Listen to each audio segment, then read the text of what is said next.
사랑의 아버지 하나님 감사합니다. 그 사랑으로 우리를 위해 죽으시고 우리 위해 다시 사시고 또 우리를 위하여 다시 오실 주님을 사랑하고 감사합니다. 이 밤 주님을 더 깊이 만나는 밤이 되기를 원합니다. 말씀 가운데 또 찬양과 기도하는 가운데에 더 깊이 주님의 임재 속에 들어가기를 원합니다.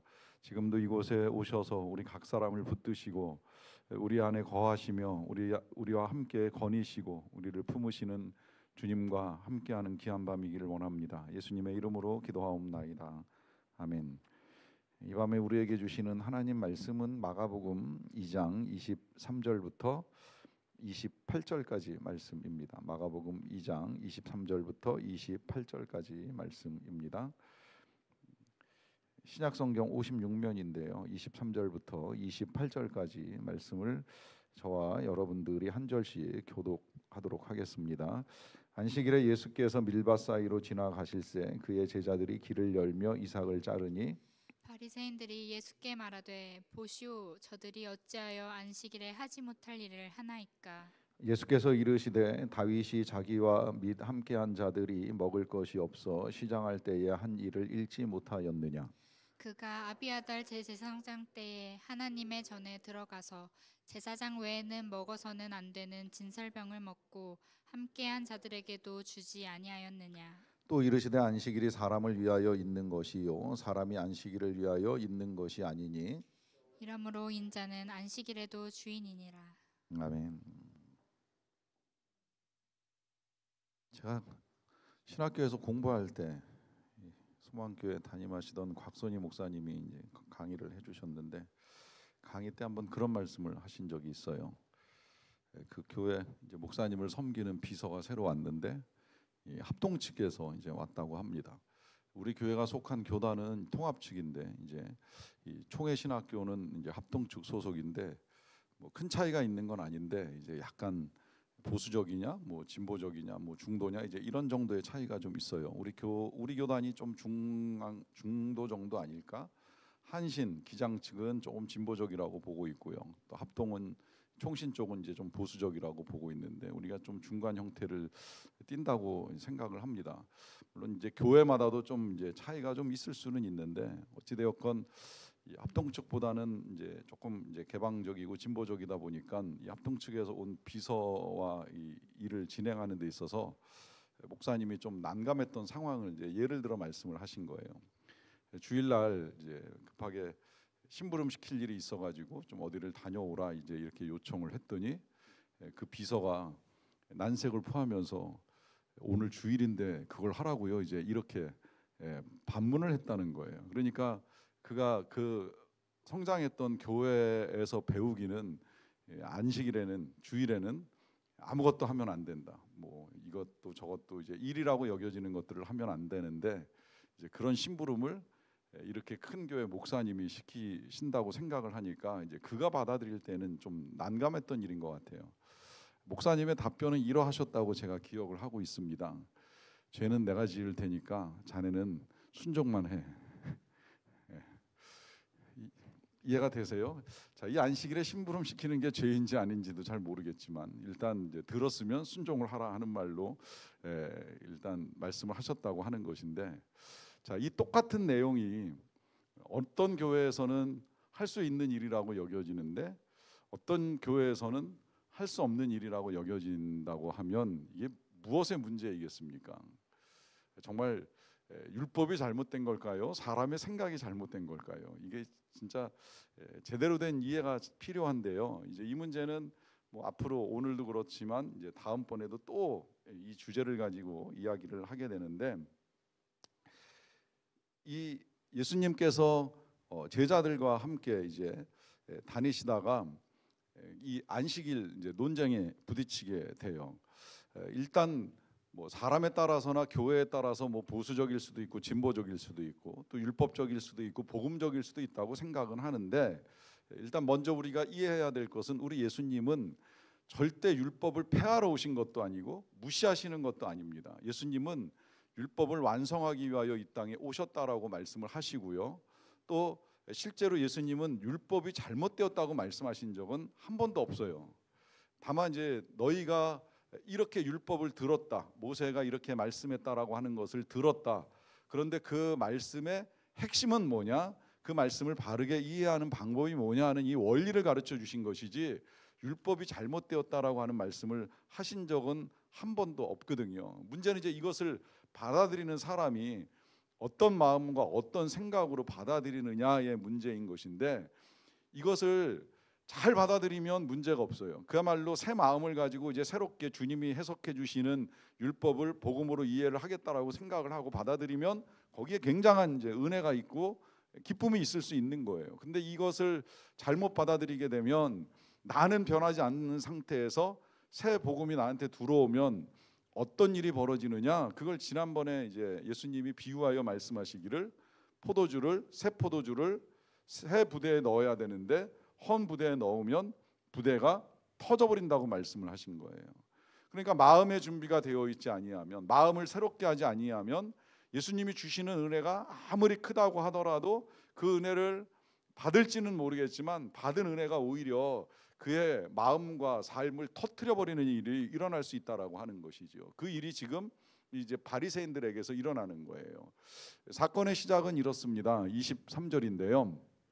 안식일에 예수께서 밀밭 사이로 지나가실 때 그의 제자들이 길을 열며 이삭을 잘랐다 그래요.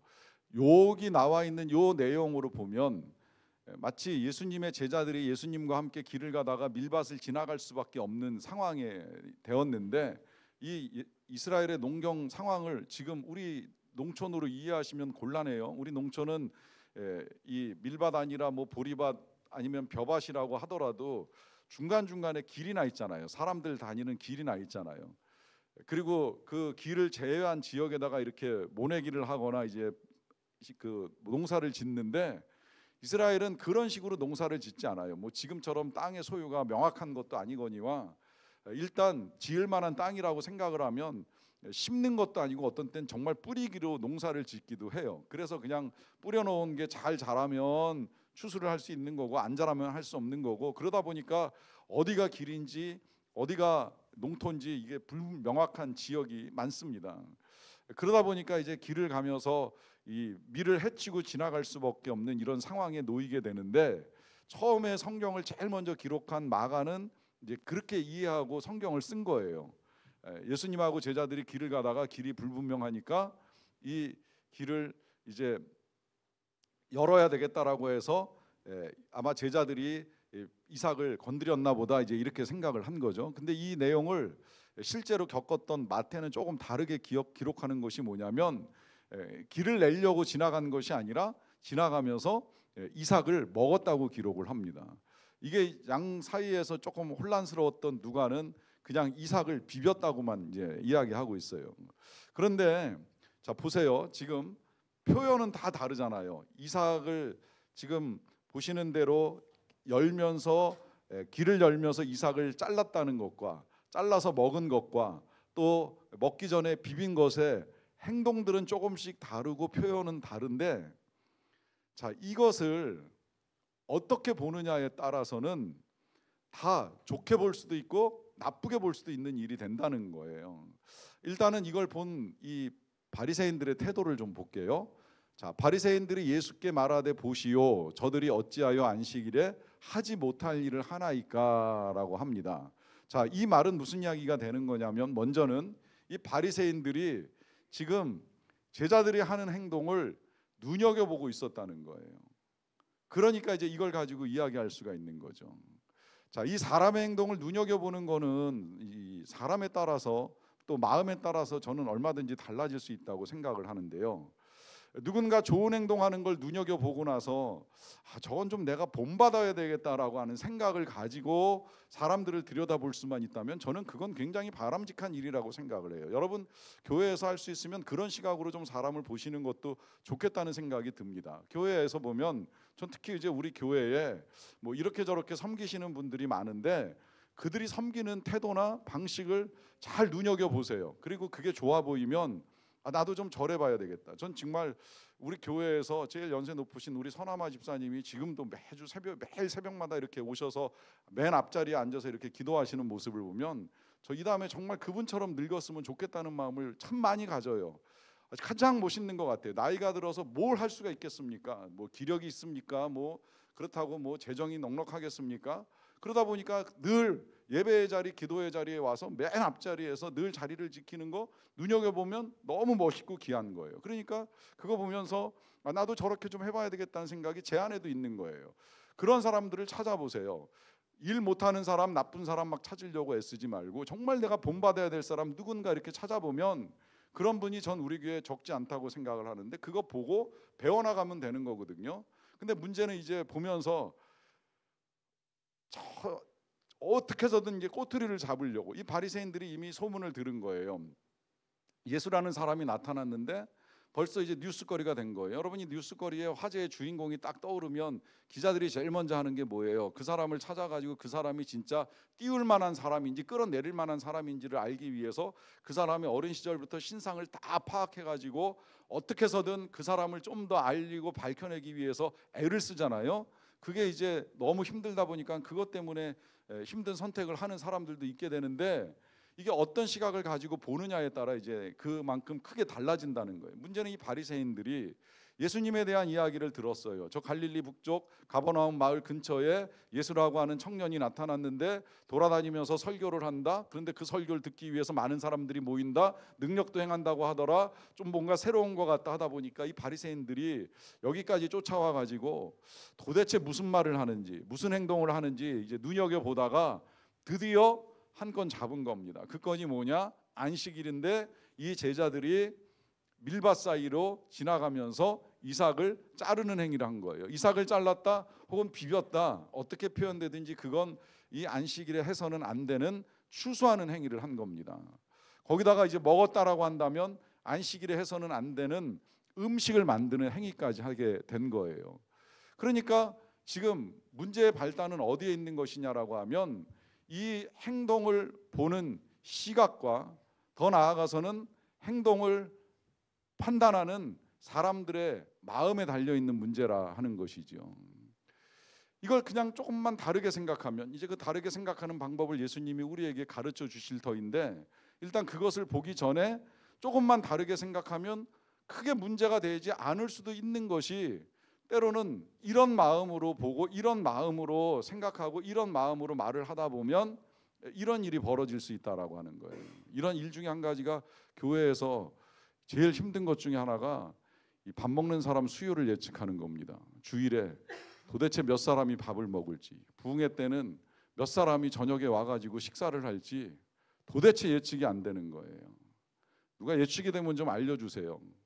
알려주셨으면 좋겠어요. 예측을 못하다 보니까 뭐 이만큼도 준비할 수 있고 요만큼도 준비할 수 있는데 이게 남으면 남는다고 비판하는 사람도 있고 모자라면 모자란다고 비판하는 사람도 있는데 누가 이걸 맞추겠습니까? 모르는 일이거든요. 근데 하다 보면 남을 수도 있고 하다 보면 모자랄 수도 있지 그냥 생각해버리면 될 일을 가지고 왜 이렇게밖에 준비를 못했느냐 말해버리면 준비하는 입장에서는 마음이 어려워질 수밖에 없는 거죠. 그러니까 정말 말을 잘하고 생각을 잘해야 되는데 이미 어떻게 해서든 이 예수라는 사람이 누구인지를 나쁜 마음으로 보려고 마음을 먹었던 이 바리새인들 입장에서는 이 건이 이제 문제가 되기 시작을 하는 거예요. 문제가 되는 이유는 뭐냐면 이게 이제 율법인데요. 당시에 율법 이야기 조금 할게요. 자, 율법은 원래 이제 십계명과 함께 십계명에 더하여서 예수님이 주신 하나님이 주신 출애굽기에 있는 말씀과 레위기에 있는 말씀이 전부라고 생각해도 틀리진 않아요. 이제 거기에 조금 해석이 덧붙여졌다면 이제 신명기까지가 전부인 거예요.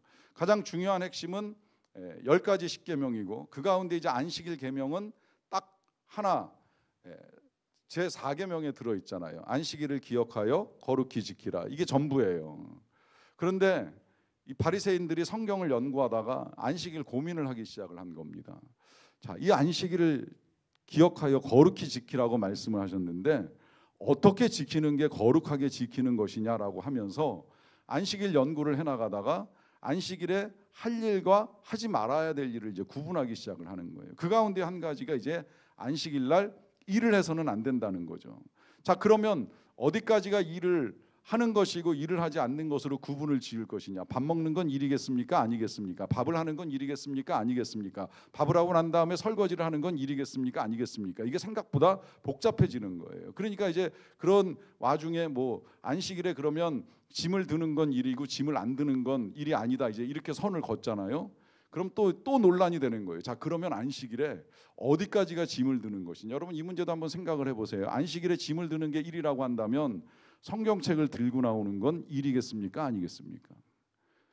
아기를 키우는 엄마가 아기를 위해서 젖병과 기저귀가 들어있는 가방을 들고 나오는 건 일이겠습니까? 아니겠습니까? 그러다 보니까 실제 유대인의 율법에서는 그걸 규정을 해요.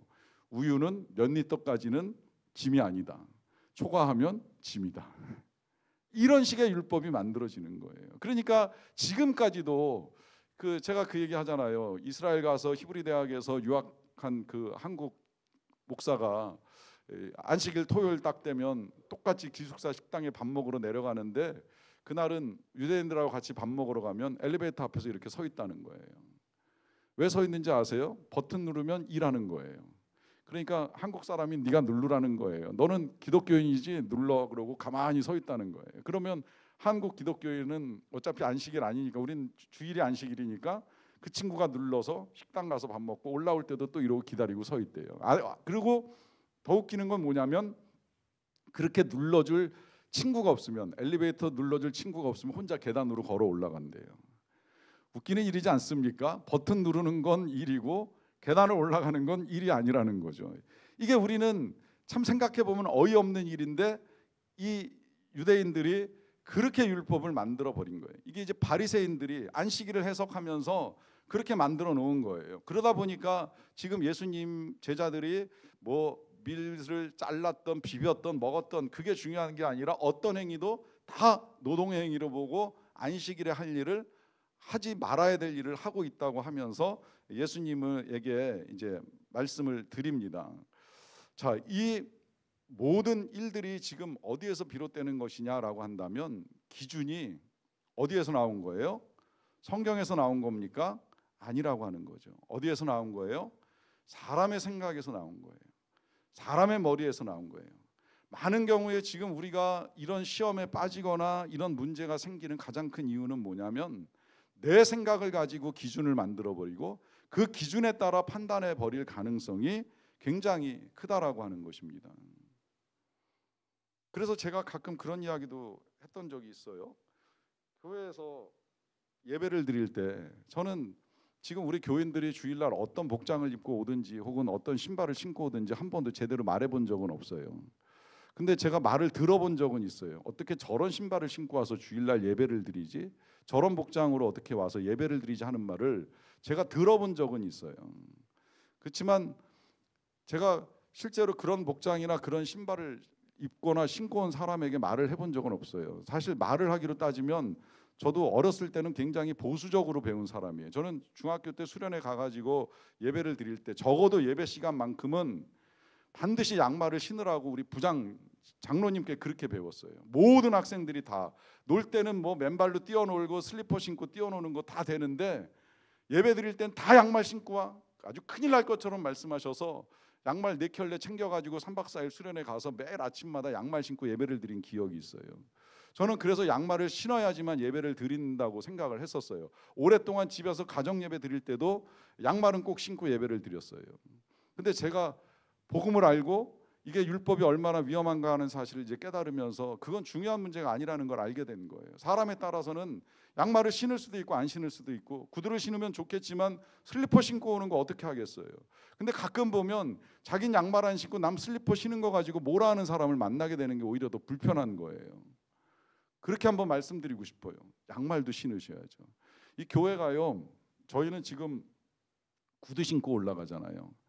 이게 구두 아니고 슬리퍼 신고 올라가는 교회가 있거든요.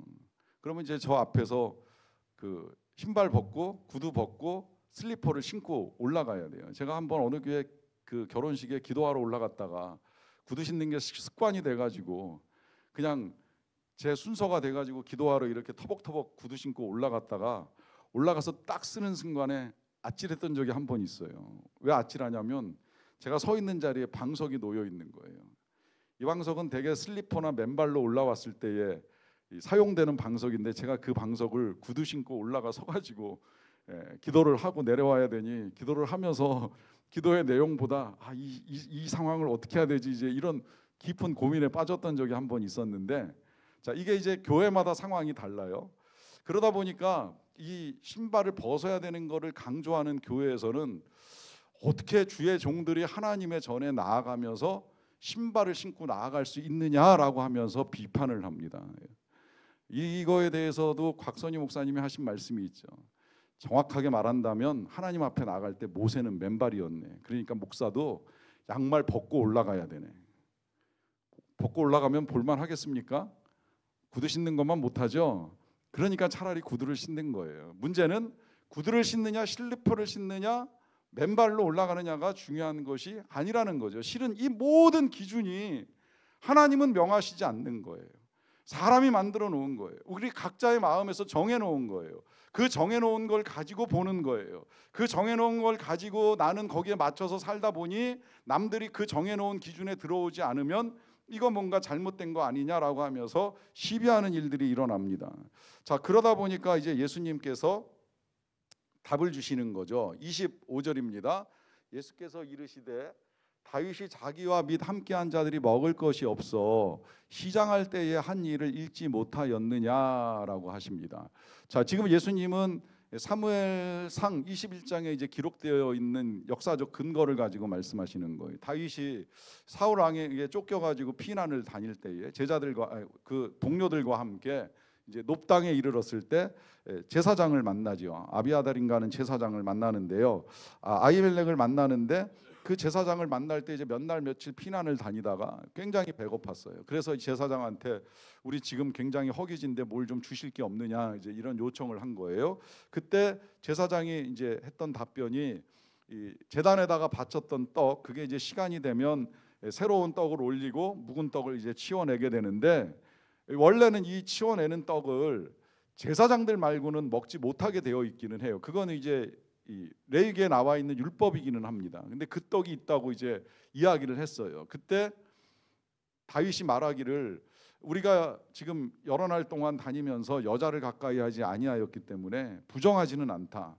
그러니 이 떡을 좀 먹었으면 좋겠다 하는 뜻을 비치니까 제사장이 허락을 합니다. 그래서 이제 그 떡을 먹게 돼요.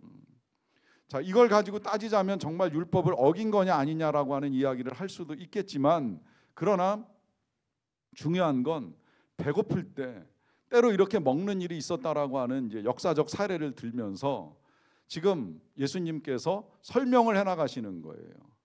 지금 이 예수님의 제자들이 음식을 먹은 거, 밀밭을 지나가면서 밀을 잘라낸 이 모든 것들이 잘못된 것이 아니라고 하는 말씀을 하시는 거죠. 보시면 26절에 이제 설명을 덧붙이는 거예요. 그가 아비아달 대제사장 때에 하나님의 전에 들어가서 제사장 외에는 먹어서는 안 되는 진설병을 먹고 함께한 자들에게도 주지 아니하였느냐라고 합니다. 자, 여기서 보시는 대로 다윗은 제사장이 먹는 그 진설병을 자신도 먹고 함께한 자들에게 주지 아니하였느냐라고 합니다. 자, 여기서 혹시 여러분 우리가 이게 율법에 걸리는 일이야? 아니야. 뭐 이제 이런 생각까지는 안 한다 하더라도 이게 정말 성경적으로 해도 되는 일이야? 아니야라고 생각할 때 풀어나가는 방법 하나가 나옵니다. 뭔지 아세요? 혼자 하지 마시고 같이 하면 돼요. 공동 책임은 무책임이다. 그러니까 나만 먹으면 나만 죄인 되지만 함께 먹으면 위험을 분담할 수 있다. 이제 이렇게 생각하고 다윗이 나눠준 거 아니겠느냐 할 수 있는 거죠. 근데 초점은 다윗이 책임을 면하기 위해서 나눠준 것이 아니라는 겁니다. 지금 예수님께서 이 말씀하시는 이유를 아실 거예요. 그것은 함께 책임을 나눈다라고 하는 의미가 아니라 지금 배고픈 사람들과 음식을 나누는 거룩한 사랑의 행위를 했다는 사실에 대해서 예수님께서 강조점을 두시는 거예요. 초점은 이걸 먹을 수 있느냐 없느냐의 문제, 제사장만 먹는 진설병을 감히 손댈 수 있느냐 없느냐의 문제가 아니라 다윗이 함께 나누는 거룩한 사랑의 행위를 했다라고 하는 것에 초점을 맞추고 계시는 거예요. 그러면서 아주 귀한 설명을 우리에게 덧붙여 주시죠. 그 내용은 27절인데요. 또 이르시되 안식일이 사람을 위하여 있는 것이요 사람이 안식일을 위하여 있는 것이 아니니라고 하면서 지금까지 유대인들이 혹은 바리새인들이 세워왔던 이 안식일의 모든 율법을 아주 명쾌하게 지금 예수님이 정리를 해주십니다. 그건 뭐예요? 안식일이 누구를 위하여 있는 것이냐? 도대체 사람이 안식일을 위하여 있는 것이냐, 사람이 안식일을 위하여 있는 것이냐? 아주 명확하게 정리를 해주시죠. 그건 뭐예요? 안식일이 사람을 위하여 있는 것이다 라고 하는 것입니다. 사람이 안식일을 위하여 있는 것이 절대 아니라고 하는 것입니다. 자, 지금 우리가 겪어나가는 가장 큰 문제의 비극은 어디에서 시작이 되느냐라고 하면 주객이 전도되는 거예요. 원래 안식일을 허락하신 이유, 이제 이 안식일을 허락하신 이유도 우리가 두 가지로 충분하게 이해를 해야 되는데, 안식일의 근거는 첫째는 창조의 명령에 따르는 겁니다. 안식일은 창조 행위 중에 하나예요. 하나님의 창조는 엿새 동안에 만물을 만드신 것으로 끝나는 거 아니에요. 마지막 날 안식일도 하나님이 지으시는 거예요. 하나님이 지으시고 하나님이 직접 6일째 지나고 7일째 안식을 하시면서 보여주시는 거예요. 사실은 하나님이 쉬셔야 될 이유가 어디 있어요? 하나님은 지금도 쉬지 않으시는 하나님이시고 우리로 하여금 그로 쉬지 못하시게 하라고 말씀하셨기 때문에 우리가 시도 때도 없이 기도하는 거 아닙니까? 하나님에게 안식이 필요하다면 우리는 실은 주일날 기도하면 안 되는 거예요. 주일 하루라도 우리 하나님 쉬게 하셔야지요. 근데 우리가 주일날 더 많이 기도할 때가 있잖아요. 그렇게 기도하는 이유는 뭐냐면 하나님은 주일이고 월요일이고 아니면 그 전날 토요일이고 언제고 쉬지 않은 하나님이시라는 걸 분명하게 알고 있기 때문에 언제든 우리는 예배도 드릴 수 있고 기도도 할 수 있는 거예요. 그런데 그런 하나님이 왜 엿새 동안에 천지를 만드시고 일곱째 날에 안식을 하셨을까요? 쉼이 필요하셨을까요? 너무 힘들게 만드셨으니까, 바쁘게 이 만물을 다 만드셨으니까 고단하셨을까요? 아니지요. 그 안식은 우리를 위해서 몸소 보여주신 안식인 거예요. 여기엔 정말 여러 가지 의미가 또 함께 있는데 그 중에 하나를 더 말씀드리자면 그 안식과 함께 인간의 삶이 시작이 되는 거예요. 사람이 태어나서 제일 먼저 한 건 일이 아닙니다. 노동이 아닙니다. 일하고 쉬는 것이 아니었다는 거예요. 쉬고 난 다음에 일을 하는 거예요. 하나님을 만나고 난 다음에 일주일이 시작이 되는 거예요. 예배를 드리고 난 다음에 한 주간을 살아가는 거예요. 하나님과 교제의 시간을 갖고 나서 6일을 살게 되는 거예요. 이게 인간이 처음 가졌던 삶의 원형인 거예요. 그래서 삶은 안식일부터 시작이 되는 거예요. 요즘 달력 주일부터 시작되는 게 아주 정상적으로 잘 만들어 놓은 달력인 거예요. 모든 일주일의 시작은 안식부터 시작이 되는 거예요. 엿새를 일했기 때문에 하루를 쉬는 것이 아니라 하루를 쉬었기 때문에 엿새를 일할 수 있는 거예요. 하루를 쉬면서 하나님과 함께하는 시간을 가졌기 때문에 이제 6일 동안의 일이 가능하게 진행이 되는 겁니다. 이게 창조의 원리예요.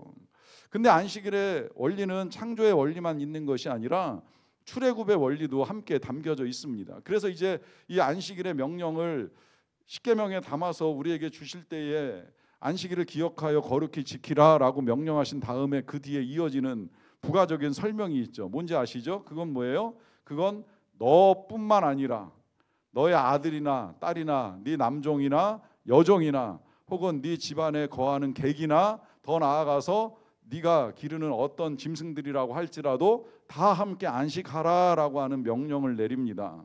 왜 그럴까요? 나는 안식을 해도 누군가 안식하지 못하는 사람들이 있을 수 있다라고 하는 것 때문입니다. 나는 쉬면서 그야말로 이제 종한테 뭐 이거 만들어 와라 저거 가져와라 명령을 내리기를 계속 쉬지 않고 하다 보면 그야말로 종은 쉴 시간이 없는 거예요. 더더구나 말 못하는 짐승은 더더욱 주인 잘못 만나면 일주일 내내 일해야 되는 고난 속에 빠질 수도 있으니까 그 모든 생물체들이 쉴 수 있는 날을 하나님이 허락해 주시는 거죠. 그래서 이 안식일은 아주 분명하게 사람을 위하여 있는 날이라고 하는 것이 이제 틀림이 없는 겁니다. 그 사람은 주인만 아니라 종도 그 누구라고 할지라도 이 안식일을 통해서 하나님이 주시는 안식을 누릴 수 있도록 하나님이 만들어 놓으셨어요. 근데 이 귀한 안식일이 그야말로 이 바리새인들에 의해 가지고 뭘 할 수 있는 날 없는 날 이러면서 막 따져 들어가기 시작을 하다 보니까 이 안식일이 더 고달파지고 힘들어진 거예요.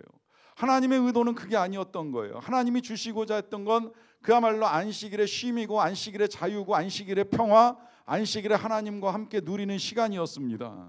근데 이 모든 것들이 율법에 의해서 다 이리 막히고 저리 묶이고 하다 보니까 지금 예수님이 이제 그걸 풀어내는 작업을 하시는 거예요. 이 작업이 이제 한 번에 끝나지 않고 다음 시간에 계속 이어지는데요. 안식일에 이제 해방을 하는 예수님이 선포하시면서 그야말로 폭발적인 복음을 이 바리새인과 제자들에게 증거를 해주시는 거예요. 그래서 선포하십니다. 안식일은 사람을 위하여 있는 것이다. 사람이 안식일을 위하여 있지 않은 것이다 하는 것이죠. 자, 근데 이제 문제는 안식일이 사람을 위하여 있다는 이 말에만 또 집중을 하다 보면 문제가 생깁니다. 어떤 문제가 생기냐면 그러면 안식일은 그야말로 이제 우리 마음대로 할 수 있는 날 아닌가라고 하는 이제 착각까지 이르게 된 거죠. 그러다 보니까 그야말로 이제 안식일에 하고 싶은 대로 하면서 쉬겠다고 하는 사람들이 적지 않아요. 심지어 이제 오늘날에는 이 안식도 뭐 하루 갖고 안 돼요. 그래서 이제 이틀로 늘리고 이것도 이제 이틀 갖고 안 돼요. 그래서 조금 있으면 한 3일까지도 이제 늘어날 것 같기는 하는데요. 저는 그 부분에 있어서는 조금 고민이 많았어요. 일단 엿새 동안 힘써 일하고 하루를 쉬라고 하셨는데 이게 어느 순간 이제 닷새를 일하고 이틀을 쉬는 시스템으로 이제 바뀌다 보니까 이건 어떻게 풀어가야 될지 하는 고민은 좀 남아 있어요. 그런데 이게 지금 이제 또 4일 일하고 이제 3일 쉬는 시스템으로 바뀌어갈 조짐이 조금씩 보이기는 시작하더라고요. 모르겠습니다. 이건 뭐 사회의 요구고 이제 노동자들의 요구이다 보니까 뭐 그럴 수 있다고 생각을 하지만 제가 이해하고 있는 이 안식의 개념은 단순히 그냥 사람이 쉬고 싶은 대로 쉬는 것만이 안식은 분명히 아니라고 하는 사실입니다. 왜? 마지막 28절을 보고 말씀드릴게요. 이러므로 인자는 안식일에도 주인이니라라고 하는 말씀을 하십니다. 자, 우리 예수님께서 사람이 안식일을 위하여 있는 것이 아니요 안식일이 사람을 위하여 있다라고 하는 명쾌한 정리를 해주시면서 한 말씀 덧붙이신 말씀이 바로 이 말씀인데요. 자, 인자는 누군지 아시지요? 인자는 예수님입니다. 우리 예수님이 안식일의 주인이라는 사실을 마지막에 덧붙이셨어요. 왜 그러셨을까요? 안식일이 사람을 위하여 있고 사람이 안식일에 쉬는 건 틀림없지만 그러나 그 쉼 가운데 우리의 주인이 누구이신가라는 사실을 정확하게 알지 못하고 기억하지 않은 상태에서의 안식은 안식이 아니기 때문입니다. 우린 그냥 마냥 쉬면 그게 안식으로 착각을 할 때가 있어요. 저도 그랬던 적이 있어요. 저도 한때 교회 열심히 다니다가 청년 때 직장 생활하면서 너무 피곤하고 힘들다 보니까 그땐 그야말로 주 6일 했고 어떤 때는 토요일도 늦게까지 일을 할 때가 적지 않았는데 그러면 주일날 정말 교회 가기 싫어요. 그리고 교회 안 가려고 애썼던 적도 있어가지고 아침에 일어나서 뭉개다가 정말 집 앞에 딱 달려나가면 문 열고 달려나가면 몇 발짝 안 가서 이렇게 예배 드릴 수 있는 교회가 하나 있어가지고 글로 뛰어가서 예배만 때우고 집에 돌아왔던 적도 있고 그것조차도 이제 귀찮아지면 집에서 혼자 예배 드린답시고 찬송가 펴놓고 노래 몇 마디 부르다가 덮어버리고는 이걸로 그냥 예배 드린 거 아닌가 이제 이렇게 착각을 했던 적도 있어요. 그 모든 행동의 근거가 어디에 있습니까? 제가 주인 된 데 있는 거예요. 제가 제 마음대로 하고 싶은 거예요. 여러분, 안식일은 내가 주인인 날이 아닙니다. 안식일은 나의 주인, 우리의 주인이 누구인가를 정확하게 다시 확인하는 날이 안식일입니다. 무조건 쉰다고 안식이 아닌 거예요. 아니 오히려 무조건 쉰다고 해서 그럼 그날 잘 쉬었기 때문에 제가 그 다음 날 출근할 때 힘차게 일어나서 회사를 달려갔을까요? 아니지요.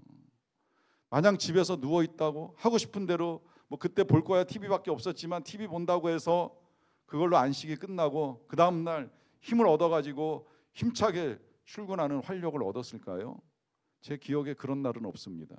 어떻게 쉬어도 주일 저녁은 마음이 불편하기 이를 데가 없는 거예요. 아주 긴 세월이 흐르고 나서 누가 그러더군요. 주일 저녁에 개그 콘서트에 끝나는 음악이 나오기 시작하면 마음이 두근거리면서 내일 출근할 일이 점점 끔찍해진다라고 하는 이야기를 했던 것을 들었던 적이 있는데 이 주일 밤에 이 월요병은 저에게도 예외 없이 찾아왔던 거예요. 그게 왜 그럴까요? 휴식이 부족했을까요? 잠자는 시간이 모자랐을까요? 누워있는 시간이 짧았을까요? 아니라는 거예요. 잘못된 안식을 한 거예요. 그 잘못된 안식은 다른 것이 아니라 이 안식일을 통해서 나의 주인이 하나님이신 거를 알고 그 하나님께서 명하시는 자리가 사명의 자리인 줄로 알고 그 사명의 자리에 나가서 내가 일할 수 있고 섬길 수 있는 게 은혜라는 사실을 알면 되는데, 이걸 전혀 모르는 상태에서 내 맘대로 쉬고 내 맘대로 놀다가 다시 가서 일터의 종노릇하고 일꾼으로 살아가려고 하니까 힘이 든 거예요. 죄의 종으로 살아가려고 하니까 힘이 든 거예요. 돈의 종으로 살아가려고 하니까 힘이 든 거예요. 주님이 하나님이시면 힘든 게 없는 거예요. 모든 건 다 주님을 믿고 주님을 따라가기 때문에 주님께서 하시는 대로만 그냥 쫓아가면 되는 거예요. 하라고 하시는 대로 하면 되는 거예요. 이 종의 삶이요, 하나님의 종의 삶이 편한 건 뭐냐면, 저는 한 가지 분명한 철학을 가지고 합니다. 주시면 먹고 안 주시면 굶는다. 있으면 하고 없으면 안 한다. 굉장히 편하지 않습니까? 하라고 하시는 만큼만 하면 되는 거예요. 주시는 만큼만 하면 되는 거예요. 걱정할 게 없는 거예요. 주면 먹고 안 주면 말지 뭐. 주면 하고 안 주면 못 하는 거지 뭐. 어떻게 하겠어요? 내가 주인이 아닌데. 여기에 자유가 있는 거예요. 내 주인이 하나님이라는 사실을 인식하면서부터 진정한 안식과 자유가 오기 시작을 하는 거예요. 그런데 아무리 주일에 예배를 드리고 혹은 뭐 쉰다고 하여도 주인이 바뀌지 않는 한, 나의 주인이 바뀌지 않는 한 삶은 고달퍼지고 힘들어질 수밖에 없는 거예요. 왜? 수고하여야 열매를 거둘 것이라고 명하셨잖아요. 그래서 우리는 그 수고를 고난으로만 생각하고 받아들여요. 그 고난을 고난이 아니 되도록 만드는 힘이 어디에 있느냐? 바로 안식, 주님과 함께하는 안식에 있는 겁니다. 그래서 주님이 우리에게 이 안식을 두신 이유, 우리가 아까 다시 창조의 그 안식으로 거슬러 올라가서 봐도 그거예요. 왜 하나님이 아담과 함께 하루를 보내고 이제 8째 날에 그야말로 이 아담 보고 땅을 경작하고 하는 일들을 시키셨을까요? 하나님과 함께하는 노동의 즐거움을 맛보게 하신 거예요. 그래서 이 아담이 제일 먼저 한 일은 사실은 땅을 경작하는 일도 아니고, 동물들 이렇게 데려오시는 하나님이 데리고 오면 그 이름 짓는 것부터 이제 시작을 하잖아요. 힘든 건 하나님이 하시는 거고 쉬운 건 사람이 하는 걸 아담이 배워나가는 거예요. 이게 정말 너무 아름다운 창조 세계였는데, 이게 죄 때문에 이제 이 세상이 험해지면서 모든 걸 우리가 자꾸 괴로움으로 받아들여요. 그 괴로움을 다시 바꿀 수 있는 건 안식일에 있는 것이고요. 그걸 더 명확하게 바꾸는 힘은 주인을 바꾸는 데 있습니다. 여러분, 뭐 오늘은 안식일이 아니지만 적어도 여러분들이 오늘 주님 앞에 말씀을 듣고 기도하기 위하여 나오셨다고 한다면, 오늘 다시 한번 나의 주인은 누구신가 한번 생각을 해보세요. 그리고 이 예배를 통하여서나 아니면 주일날 예배를 통하여서 주인 바꾸는 작업부터 해나가세요. 내 인생의 주인이 내가 아니라고 생각을 해보세요. 그 믿음을 가지고 살아나가면 그 다음에 부딪히고 만나는 모든 것들이 점점 쉬워집니다. 그러면서 우리는 하나님의 통치를 인정하고 하나님이 다스리시는 것들을 보게 됩니다. 그 열매를 거둘 수 있는 저와 여러분들의 믿음 되시기를 축원합니다. 기도하겠습니다. 하나님, 오늘도 우리가 주님과 함께함의 은혜를 누리기 위하여 이 자리에 있습니다. 힘들었던 건 삶이 아니라 내가 주인 되고자 애썼던 데 있음을 고백합니다. 그래서 내가 주인 삼은 모든 것들을 내려놓고 다시 주님이 주인이라는 사실을 인정하면서 주님이 우리에게 주시고자 하시는 이 안식과 평강을 충만하게 누리기를 원합니다. 예수님의 이름으로 기도하옵나이다. 아멘.